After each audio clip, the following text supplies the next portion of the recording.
Saudara-saudara kaum muslimin rahimakumullah, pembangunan fisik material yang tanpa diimbangi dengan nilai-nilai agama sering cenderung membentuk manusia yang materialistis. Tolok ukur dan sudut pandang dari segala persoalan hanya terbatas kepada benda yang nyata yang berada di sekitarnya. Akibatnya muncullah pola hidup konsumer yang tujuannya tidak lain adalah prestise, harga diri, kebanggaan, dan kemegahan. Maka terjadilah perlombaan di dalam mengejar sesuatu yang bernama materi. Mereka menyangka bahwa itu semua dapat mengekalkan kebahagiaan, dapat menunjang kehidupan yang langgeng. Ada yang berlomba-lomba mengejar-ngejar harta. Seluruh waktu dalam hidupnya habis untuk mengejar harta. Tidak peduli siang atau malam, sore atau pagi. Sujud tidak lagi sempat, Allah dilupakan dengan agama jauh. Ada yang berlomba mengejar-ngejar pangkat, jabatan, dan kedudukan. Tidak peduli menjilat ke atas, menginjak ke bawah, atau menyikut kiri dan kanan. Bahkan teman pun jadi lawan, lawan pun jadi teman. Bukan soal, yang penting pangkat terkejar. Ada yang berlomba memperbanyak kendaraan, sejak dari jet pribadi, pesawat, kapal pesiar, sampai kepada mobil-mobil mutakhir. Ada yang berlomba memperbagus rumahnya. Ada yang berlomba memperbanyak istri dan anak-anaknya. Seluruhnya tenggelam di dalam perlombaan yang menurut ukuran mereka akan mendatangkan prestise, kemegahan, dan kebanggaan. Allah subhanahu wa ta'ala menegur, memberikan peringatan dalam surah yang pendek, yaitu surah At-Takatsur. Alhaakumut takatsur hatta zurtumul maqabir, kalla sawfa ta'lamun. Alhaakum ay syagalakum an ta'ati rabbikum. Kamu telah lalai daripada taat kepada Tuhanmu, dan yang menyebabkan kamu lalai itu tidak lain at-takatsur. At-takatsur artinya at-tabahi bi kasrati mata'id dunya, bermegah-megah dengan memperbanyak kesenangan hidup duniawi. Dengan kata lain, berlomba-lomba mengejar kemegahan duniawi telah menyebabkan kamu lalai daripada mengingat, daripada taat kepada Allah subhanahu wa ta'ala. Apabila orang cenderung materialistis, seluruh kegiatan hidup dikerahkan untuk berlomba memperbanyak materi, apa namanya harta benda, apa namanya rumah, apa namanya pangkat dan jabatan, maka dikala itu seseorang akan sangat mudah lalai daripada taat kepada Allah subhanahu wa ta'ala. Hilanglah kesadaran bahwa sesungguhnya apapun yang kita miliki dalam kehidupan dunia ini tidak lain hanya barang titipan sementara. Kita cari, kita kejar, tapi setelah kita dapatkan, jangan dia dijadikan tujuan. Jadikanlah dia sebagai alat.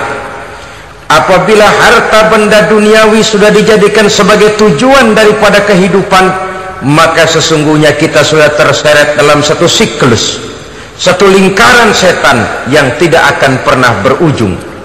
Sebab manusia dalam berhadapan dengan materi duniawi tidak akan pernah mengenal kata cukup, tidak akan pernah mengenal kata puas, dan tidak akan pernah bertemu dengan titik. Selalu koma, selalu kurang, selalu tidak ada cukupnya. Apalagi kalau bicara soal keenakan, kenikmatan, kesenangan, itu cuma sekedar sudut pandang saja. Saudara barangkali kalau menghayal akan berkata, alangkah enaknya jadi menteri, naik mobil empuk ber-AC kemana-mana disambut. Menteri juga barangkali akan berhayal seperti saudara, alangkah enaknya jadi rakyat biasa, bebas duduk angkat kaki di warteg tanpa ada yang mengamankan, tanpa tanpa harus terikat oleh protokol-protokolan, tanpa harus diatur ini dan itu. Jadi perbedaan cuma sudut pandang saja. Mungkin tukang bakso melihat tukang cukur itu enak sebab kepala siapa saja bisa dipegang. Tapi barangkali juga tukang cukur melihat tukang bakso itu enak, dan begitulah selanjutnya. Keenakan cuma perbedaan sudut pandang. Saudara-saudara kaum muslimin rahimakumullah, oleh sebab itu agama memberikan kesadaran seluruh yang kita miliki, yang dititipi oleh Allah dalam kehidupan ini berupa materi keduniaan, hakikatnya adalah alat dan bukan sebagai tujuan. Apabila alat sudah kita jadikan tujuan, kita akan terjebak ke dalam satu perlombaan yang justru akan mencelakakan kita sendiri. Inilah yang saya maksud dengan sirkuit celaka. Perlombaan yang hanya membuat kita jerih, payah, keringat bercucuran, tenaga terkuras, tapi tidak akan pernah sampai ke garis finish. Karena memang tidak ada garis finishnya. Betapapun jauhnya satu perlombaan, dia mesti punya garis finish. Tapi kalau sudah at-takatsur, berlomba bermegah-megah diri, maka barangkali tidak akan pernah ada garis finishnya. Kita akan terseret dalam lingkaran setan, berputar di seputar itu tanpa tahu kapan berhenti dan di mana titiknya. Agamalah yang memberikan kesadaran. Alhaakumut takatsur, bermegah-megahan telah membuat kamu lalai daripada taat kepada Allah Tuhanmu. Semua sadar bahwa kita diciptakan tidak lain adalah untuk mengabdi kepada Allah. Nilai pengabdian ini sering lentur, nilai pengabdian ini sering luntur manakala kita sudah berlomba-lomba, bermegah-megah dengan materi kehidupan dunia. Islam jelas tidak menganjurkan penganutnya jadi orang miskin. Bahkan Imam Ali karramallahu wajhah pernah mengatakan, kemiskinan bisa menyebabkan kekufuran. Ayat yang pertama turun juga kita tahu, Iqra, baca olehmu. Kan seolah-olah Quran cuma tidak langsung saja bilang, hai orang Islam, kamu jangan jadi bodoh. Kebodohan menimbulkan kemiskinan, kemiskinan mendekatkan kita kepada kekufuran. Jadi miskin sama kufur tetangga. Artinya dalam kondisi miskin, kemudi hati itu mudah terombang-ambing. Oleh sebab itu sering kemiskinan umat Islam ini dimanfaatkan oleh orang-orang lain untuk menyebarkan agamanya. Padahal agama adalah soal keyakinan yang tidak mungkin ditunjang dengan supermi, ditunjang dengan beras, pakaian, obat-obatan, beasiswa. Agama adalah soal keyakinan. Keyakinan adalah soal kebenaran, dan kebenaran itu adalah milik bersama.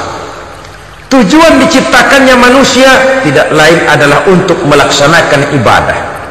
Kalau orang tenggelam dalam perlombaan memperbanyak harta, mempertinggi kedudukan, memperindah segala macam yang sifatnya duniawi, biasanya itu akan membuat dia lalai dari taatnya kepada Allah Azza wa Jalla. Kadang bukan hanya lalai daripada taat, juga sering terjebak kepada maksiat. Karena kalau pola pandang dan tolok ukur sudah benda duniawi semata-mata, sangat tidak mustahil orang lalu terjebak ke dalam prinsip menghalalkan segala cara. Asal sudah tujuan tercapai, cara apapun halal.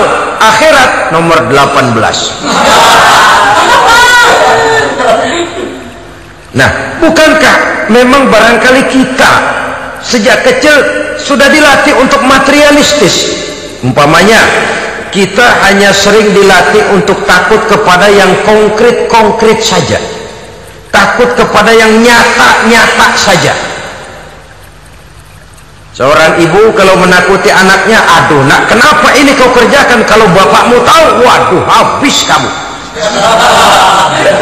Ya, kita lihat, kalau bapakmu tahu, kalau polisi tahu, kalau hansip tahu, kalau satpam tahu, Tapi jarang seorang ibu menanamkan kepada anak, nak, kenapa ini yang kau lakukan, nak? Bukankah kau tahu Allah lihat, Allah tahu, Allah dengar, Allah, nak?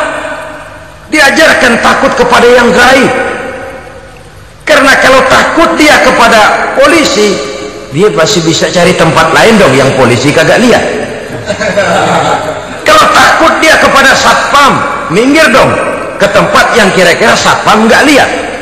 Tapi kalau sudah takut itu terpulang kepada Allah, kepada yang gaib, tidak sejengkal tanah pun yang terhalang dari pengetahuan Allah.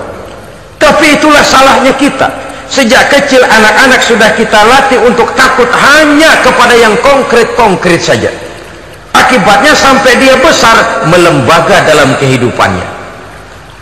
Dia nyolong, kata temannya, kamu nyolong ya? Iya. Kok nyolong sih? Emang? Kenapa nyolong? Biarin.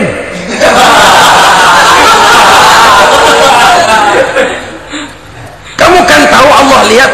Tahu. Kenapa nyolong juga? Biarin. Asal orang jangan lihat. Kalau Allah mah lihat, dia kagak ribut.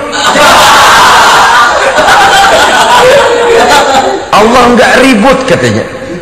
Nah, ini kan satu refleksi yang timbul daripada kenyataan. Jikalau orang hanya dijejali rasa takut kepada yang konkret-konkret saja, kepada yang zahir-zahir saja, yang akan tumbuh lalu mental kucing, sopan, tenang, kalem, ayem, nggelenggem. Kalau ada orang, sedikit orang meleng, kucing kelihatan watak aslinya.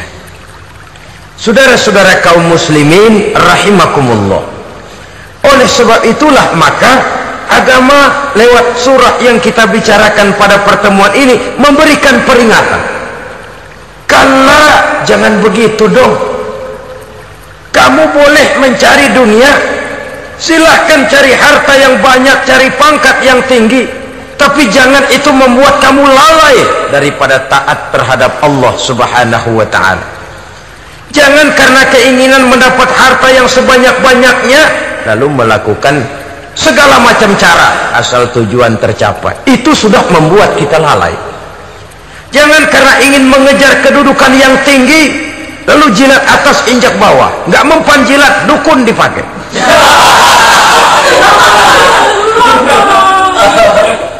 Itu kan sudah membuat kita lalai. Nanti kalau berhasil, wah, dukun kita paten. Tapi kalau gagal, dukun sialan, gagal mampu. Hilanglah Allah dalam kehidupan kita. Makin materialis, dan perlombaan ini membawa kita kepada kecelakaan. Kala, sekali-kali jangan begitu. Berlomba boleh, cari uang yang banyak. Tapi setelah uang didapatkan, jadikan dia sebagai alat, jangan dijadikan sebagai tujuan. Saudara, bekerjalah, yang giat, carilah uang, tapi setelah dapat, ajak ngomong tuh duit.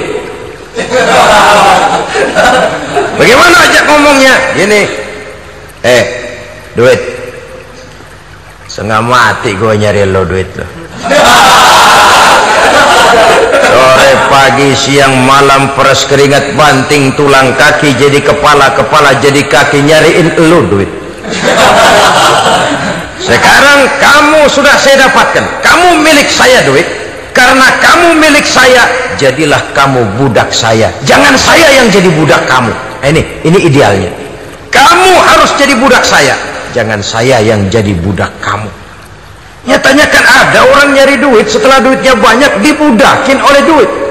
Dia sendiri tidak bisa merasakan kesenangan daripada duitnya, konon lagi orang lain. Mau ke pasar ngitung 16 kali. Naik bajai 1000. 1000 itu kalau ratusan semua 1000 lembar. Hitung-hitung, mendingan jalan kaki. Jalan kaki tengah hari bolong, panas, kan dibudakkan oleh uang. Cari karier, kejar pangkat, kejar kedudukan. Setelah ditemukan itu, jadikan dia sebagai alat, jangan dijadikan tujuan. Pangkat kau milikku, karena kau milikku kau harus jadi budakku, jangan aku yang jadi budak kau pangkat. Suatu saat dia harus lepas dari kita. Jiwa ini lapang. Kenapa? Dahulu pun ketika lahir ke dunia tidak ada pangkat yang kita sandang. Dahulu pun ketika lahir ke dunia tidak ada harta yang kita bawa. Jadi harta itu, pangkat itu, kedudukan itu ada dalam hati, tapi tidak berurat dan berakar. Kalau dia berurat dan berakar dalam hati, berat misah sama harta itu. Berat. Sekedar ngasih fakir miskin cepet juga berhitungnya 17 lembar.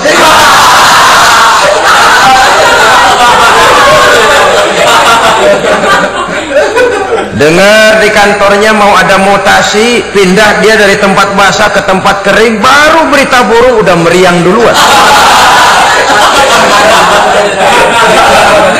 Ini nanti bagaimana, itu nanti bagaimana, ini nanti bagaimana.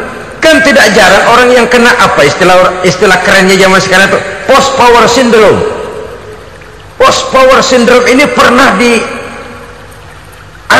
oleh Nabi. Kata beliau, irhamu salasatan minan nas, sayangilah 3 macam manusia.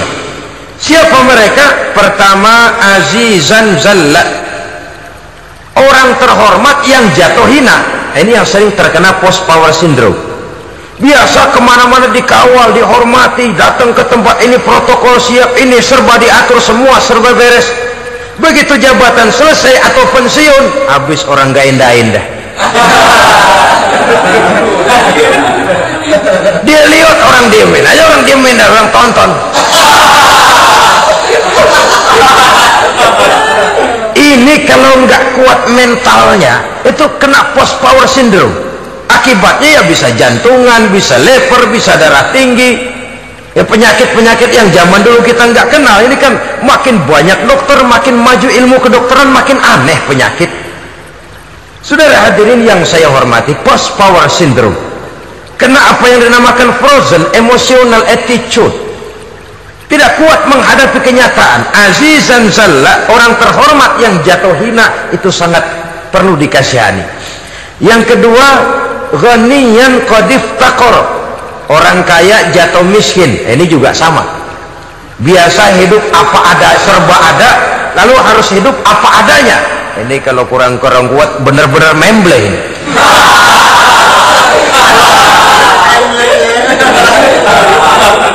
Kalau tidak kuat mentalnya, biasa hidup serba enak, serba nikmat, cuma kerjanya neken cek, main apa itu kredit card, macam-macam fasilitas dipunyai, tahu-tahu jatuh bangkrut, jatuh miskin. Kalau tidak fondasi agamanya kuat, bisa gantung diri, bisa bunuh diri, bisa frustasi, bisa terkena psikosomatik, tekanan jiwa mempengaruhi faktor biologis, timbullah tekanan, terjadilah penyakit aneh-aneh.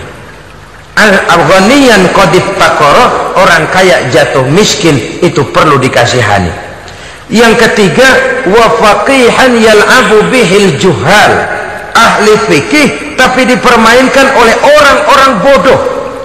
Hanya kebetulan orang bodoh itu punya kekuasaan, hukum bisa dipesan.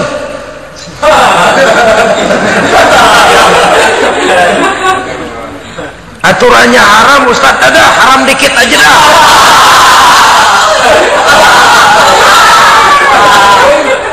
Sibuklah tuan fakih ini, ahli fikih ini mencari dalil kebet sana kebet sini supaya yang tadinya haram benar bisa jadi haram sedikit.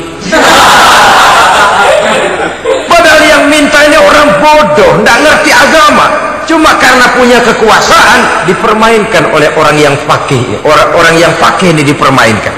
Kasihan orang yang seperti itu. Wa faqihan yal'abu bihil juhal, ahli fikih tapi dipermainkan oleh orang-orang bodoh. Akibatnya karismanya hilang, wibawanya lenyap.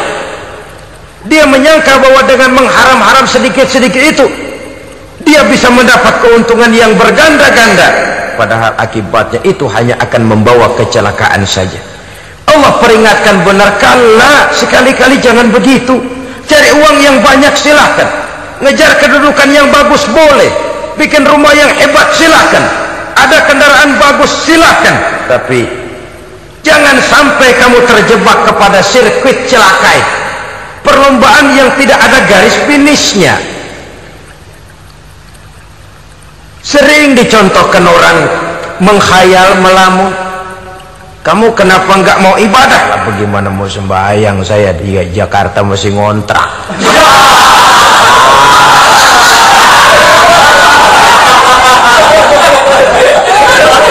Bingung, tiap akhir tahun kontrakan habis. Kalau punya rumah sendiri walaupun kecil-kecilan, tenanglah saya ibadah. Baiklah, oleh Allah diberikan rezeki, bisa bikin rumah walaupun kecil-kecilan. Sudah punya rumah sendiri, belum juga ibadah, apalagi mulur lagi. Habis bagaimana mau sembahyang, rumah kecil banget. Pinggir kali, asal hujan bocor ya.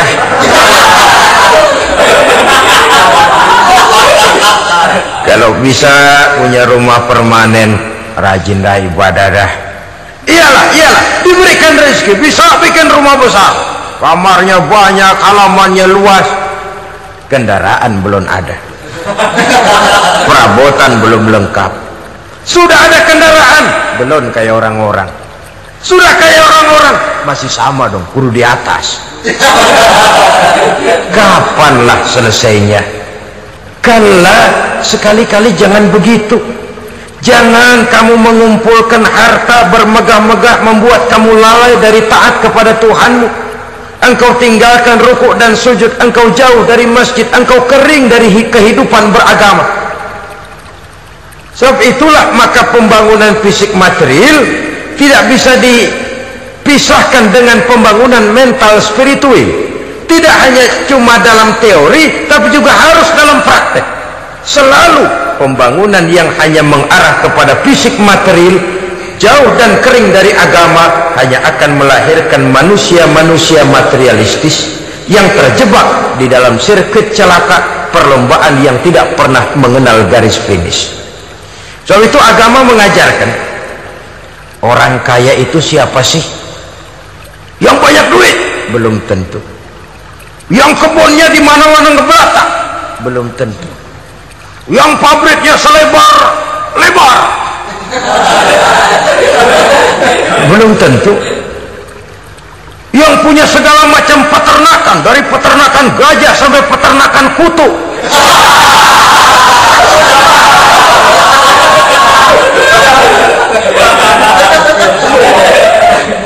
Belum tentu.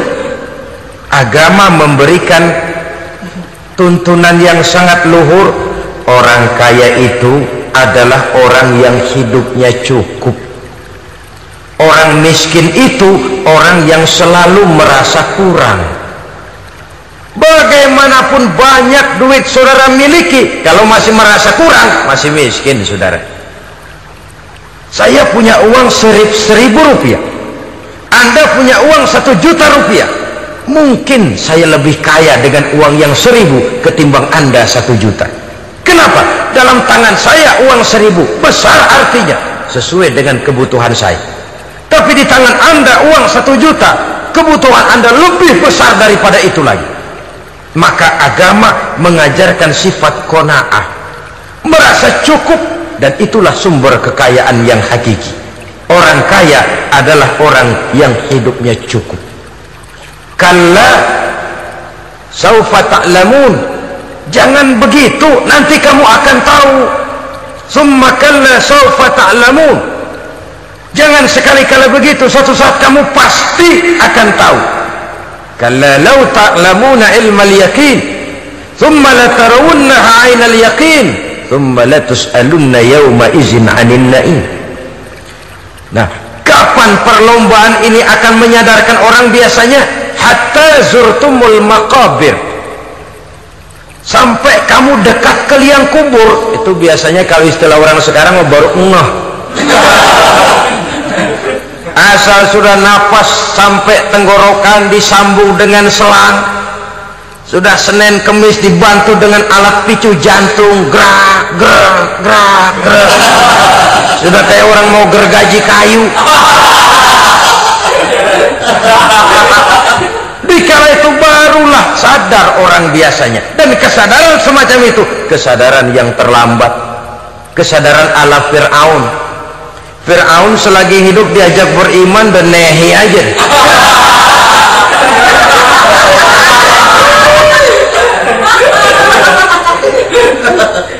Tapi ketika dia tenggelam di lautan merah bersama seluruh tentaranya, dikala napas hampir terputus, keluar ucapannya, amantu bi Rabbi Musa wa Harun.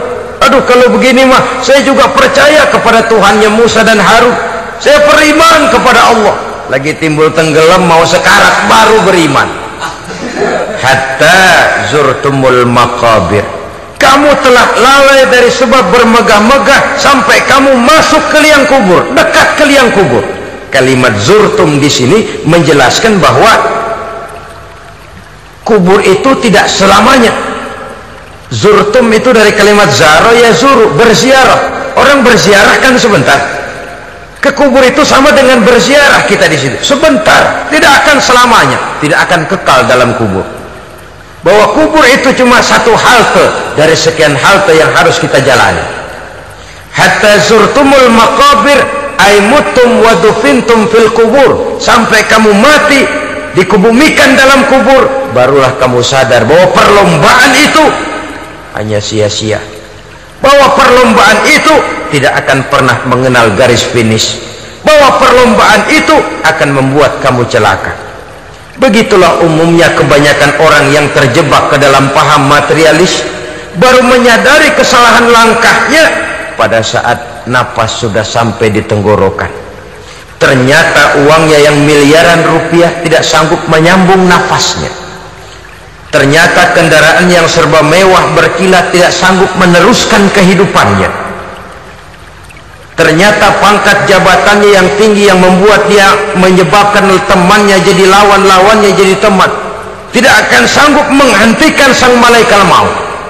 Kalau keadaan sudah begitu, baru sadarlah kita terlambat. Karena saat seperti itu akan dihadapi oleh setiap orang. Kala, jangan begitu. Sadarlah kamu bahwa kalau sudah dekat ke liang kubur kamu baru insaf, itu terlambat.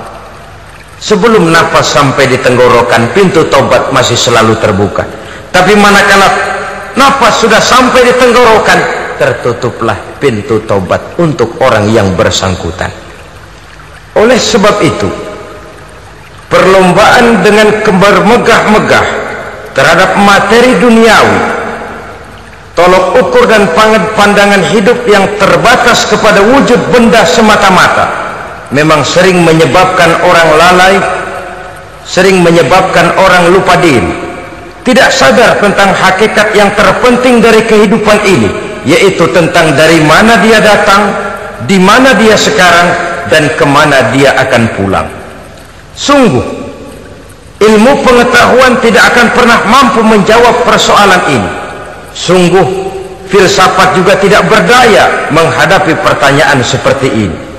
Hanya agama yang mampu memberikan kepastian batin tentang hakikat dari mana kita datang, di mana kita sekarang, dan kemana kita akan pulang.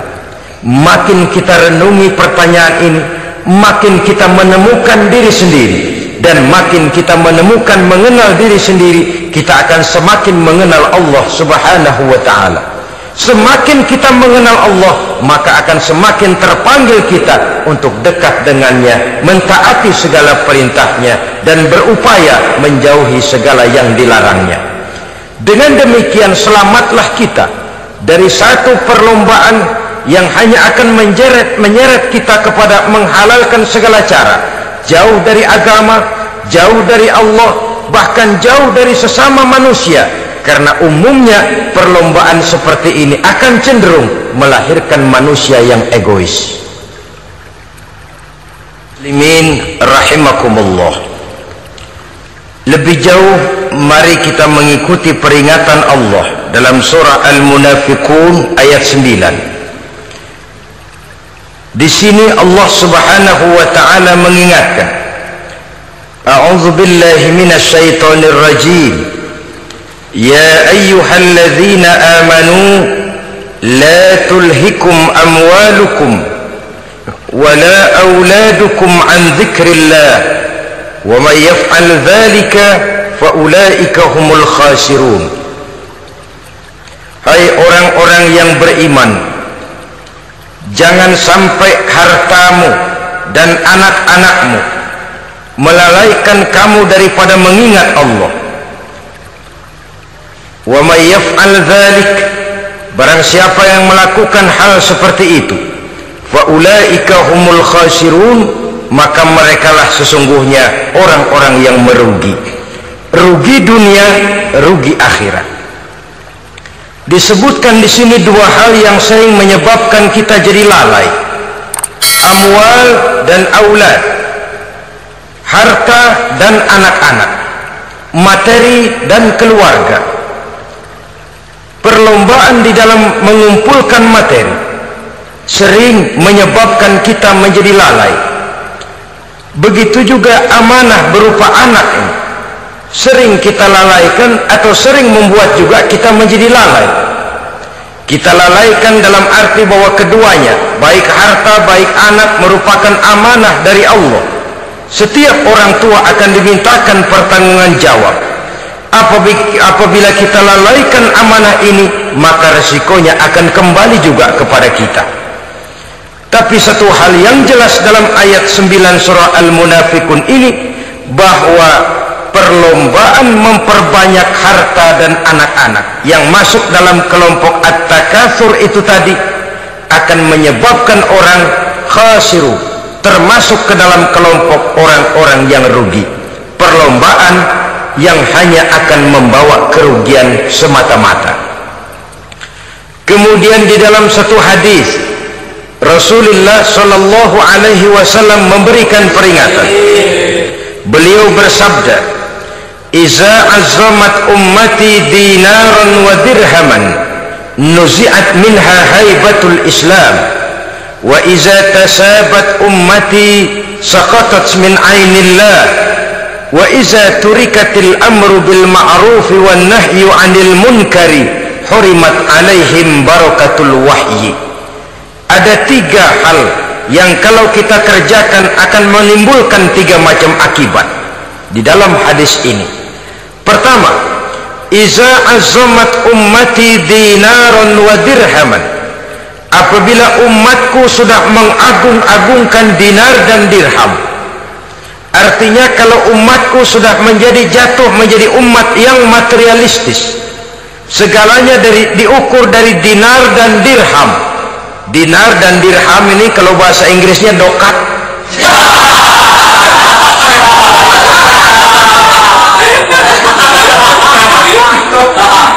Segalanya diukur dari segi dinar dan dirham saja. Nuzi'at minha haibatul Islam, akan dicabutlah kehebatan Islam dari mereka. Memang ada kalanya kita berkata bahwa tanpa uang kita tidak bisa berbuat apa-apa. Tapi kalau itu dijadikan landasan dari segala sesuatu, itu yang dijadikan ukuran, itu yang dijadikan tujuan, kita hakikatnya sudah gagal sebelum melangkah.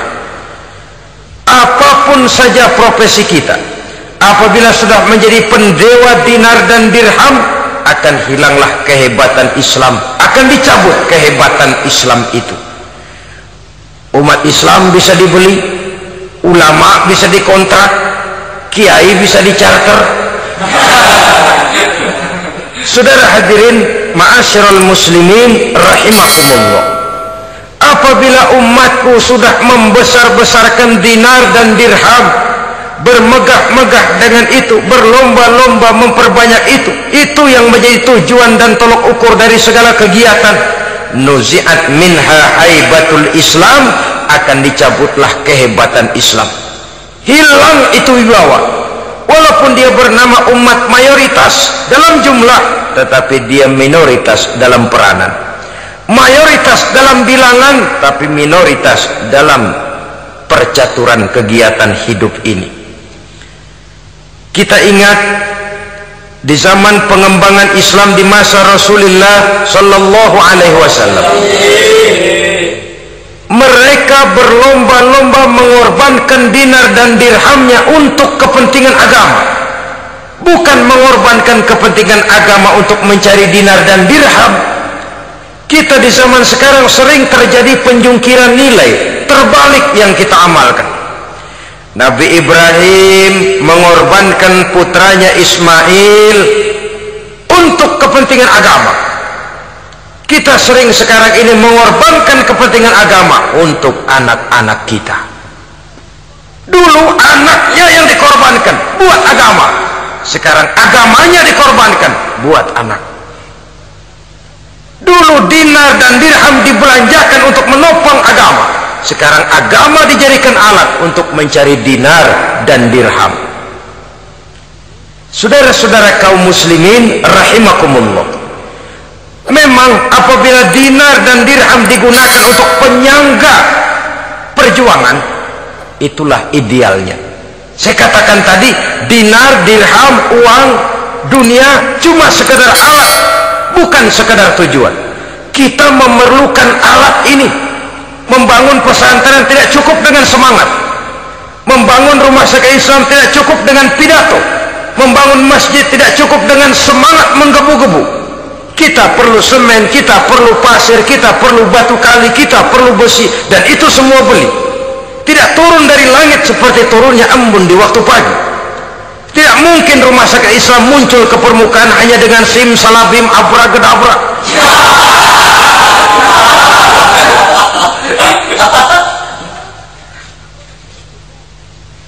Oleh sebab itu, saya bersyukur kecenderungan belakangan ini pengajian-pengajian akbar di berbagai tempat tidak hanya sebagai ajang untuk menanamkan akidah, membina ukhuwah, tapi juga menjadi sarana di mana kita mengumpulkan dana, menghimpun potensi umat, menginventarisir potensi untuk kepentingan pengembangan daripada agama.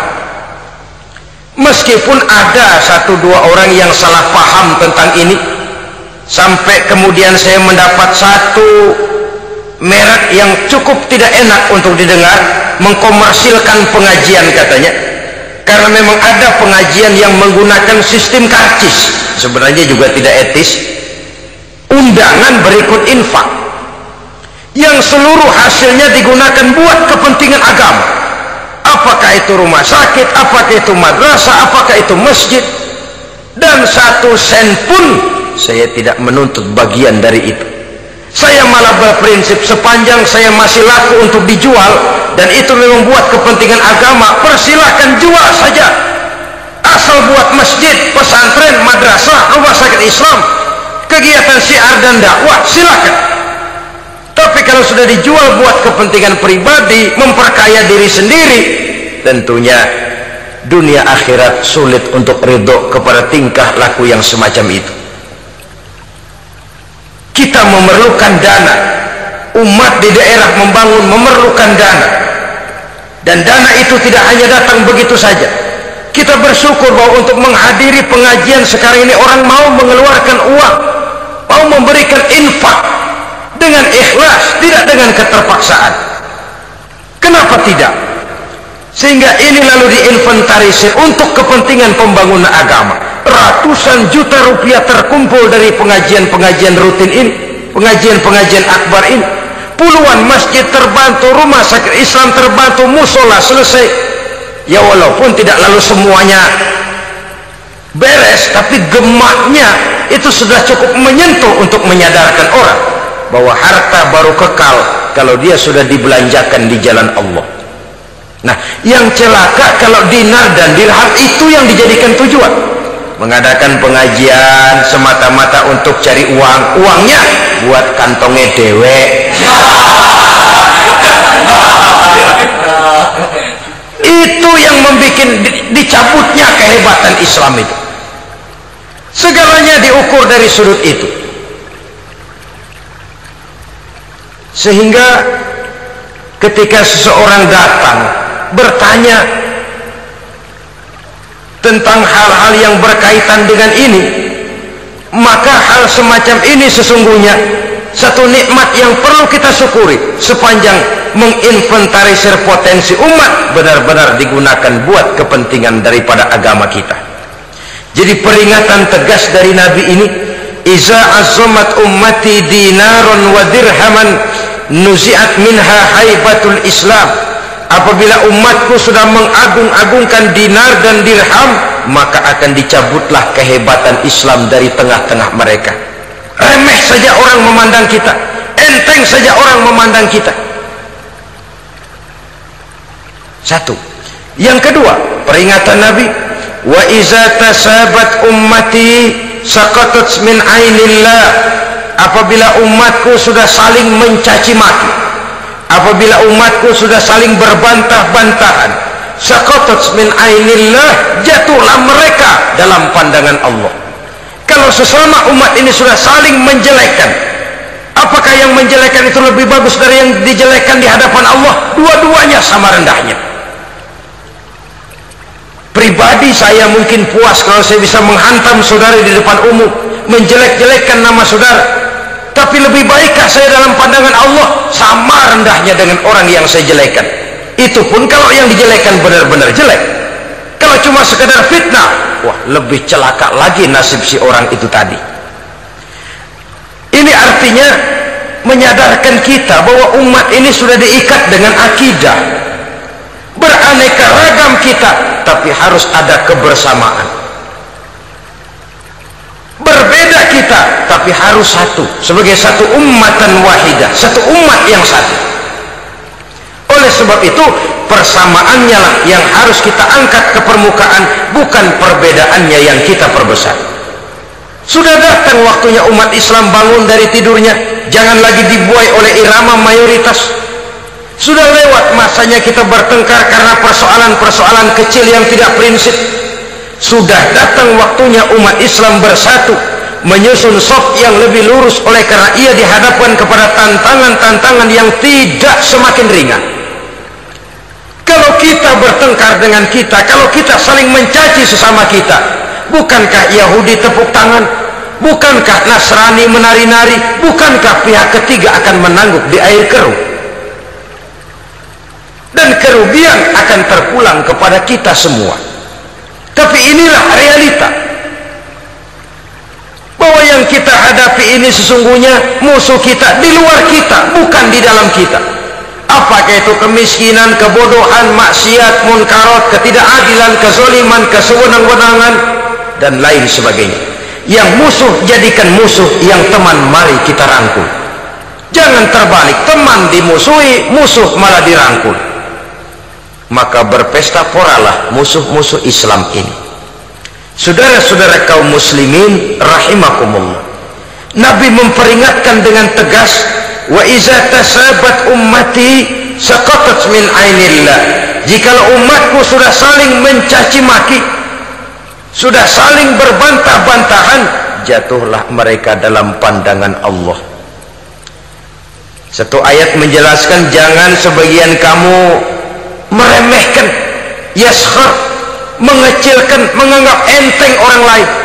Boleh jadi yang dihina, diremehkan, dianggap enteng itu nilainya lebih bagus daripada yang menganggap enteng. Hakikat segala sesuatu itu cuma kembali kepada Allah. Di sanalah penilaian finalnya. Manusia hanya melihat yang zahir.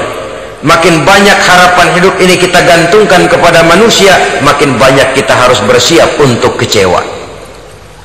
Saudara-saudara kaum muslimin rahimakumullah. Kemudian yang ketiga peringatan dari baginda Nabi, wa iza turikatil amru bil ma'rufi wan nahyu 'anil munkari hurimat 'alaihim barakatul wahyi. Apabila amar ma'ruf dan nahi munkar telah ditinggalkan, maka akan hilanglah keberkahan wahyu, akan hilanglah keberkahan Quran, akan sirnalah keberkahan agama. Amar ma'ruf dan nahi munkar ditinggalkan, artinya di tengah masyarakat sudah tidak ada lagi yang menyuruhkan ini baik, ini tidak baik, ini halal, itu haram. Mari kita sholat, mari makmurkan taklim, santuni yatim piatu, makmurkan masjid. Seruan ke arah itu tidak lagi terdengar. Sementara tinggalkan judi, tinggalkan minuman keras, jauhi zina, seruan semacam itu pun tidak lagi terdengar. Maka hilanglah keberkahan wahyu itu. Karena amar ma'ruf dan nahi munkar merupakan bagian daripada ajaran agama kita. Menjadi sponsor dari segala macam kebajikan, dan menjadi penghalang daripada segala macam kemunkaran sesuai dengan batas kemampuan yang kita miliki masing-masing.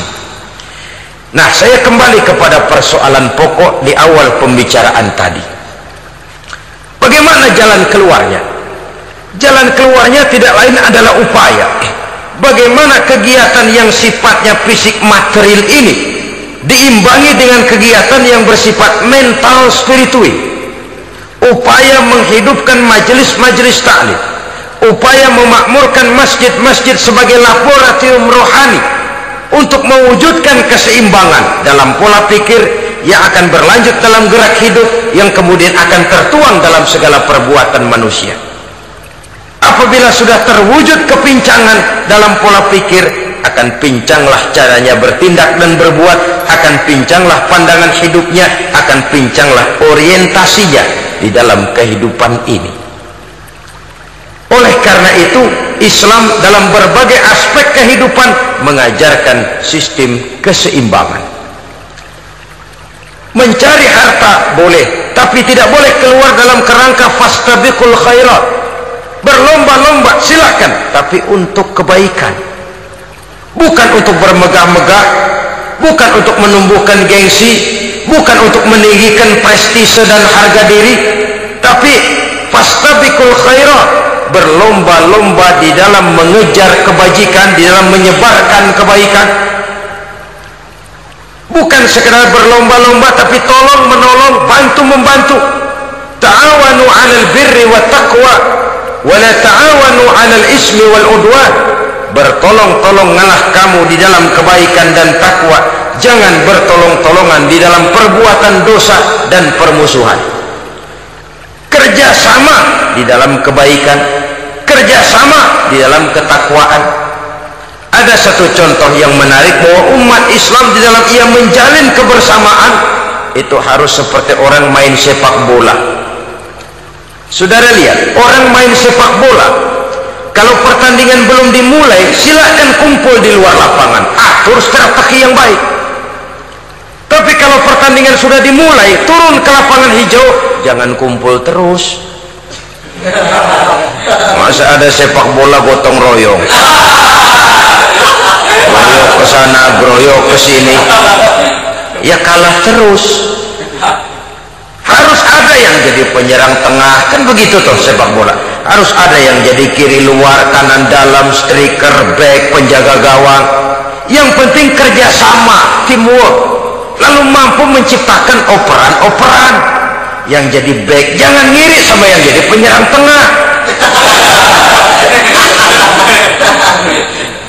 Jangan hasut, sebab bagaimanapun juga andai kata si penyerang tengah berhasil menjaringkan bola ke gawang lawan, kan kemenangan bukan kemenangan satu orang, kemenangan satu kesebelasan, kemenangan satu tim.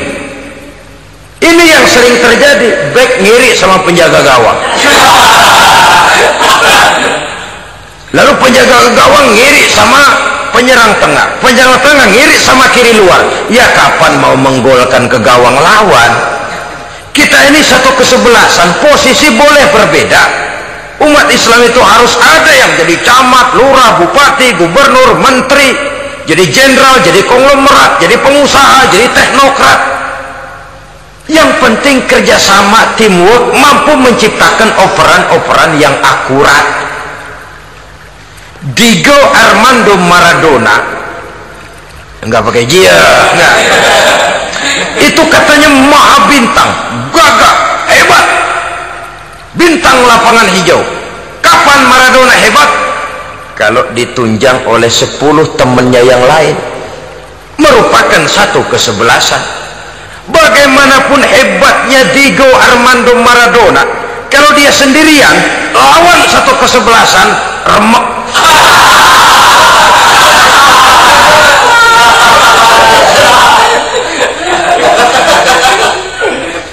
Dia hebat, dia jenius, dia maha bintang karena dapat operan dari teman-temannya, bukan jegalan, operan. Jadi oleh sebab itu bagaimana kita menciptakan operan-operan akurat yang akan melahirkan kebersamaan di tengah-tengah umat. artinya satu contoh saja, misalnya seorang pengusaha besar oleh karena kesibukannya di dunia bisnis tidak perlu jadi ketua pembangunan musola, tapi kalau ada musola belum selesai, operan. Operannya itu yang penting. Apa yang dioper itu? Semen, apa batu kali, apa besi, yang penting operan.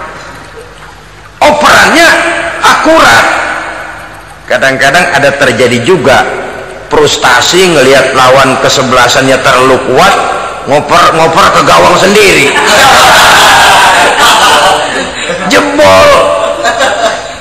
Kan sering terjadi begitu. Muslim didukung oleh umat Islam, ketika punya posisi menguntungkan malah mempersulit Islam. Ini kan ngoper ke gawang sendiri, bunuh diri namanya. Boro-boro jebolin gawang lawan, asal jangan bunuh diri juga lumayan. Jadi kalau saja kita mampu menciptakan kebersamaan seperti ini, baju boleh berbeda, seorang muslim boleh dibungkus baju abri, boleh dibungkus baju dokter, boleh dibungkus baju teknokrat, boleh dibungkus baju konglomerat, sekedar baju.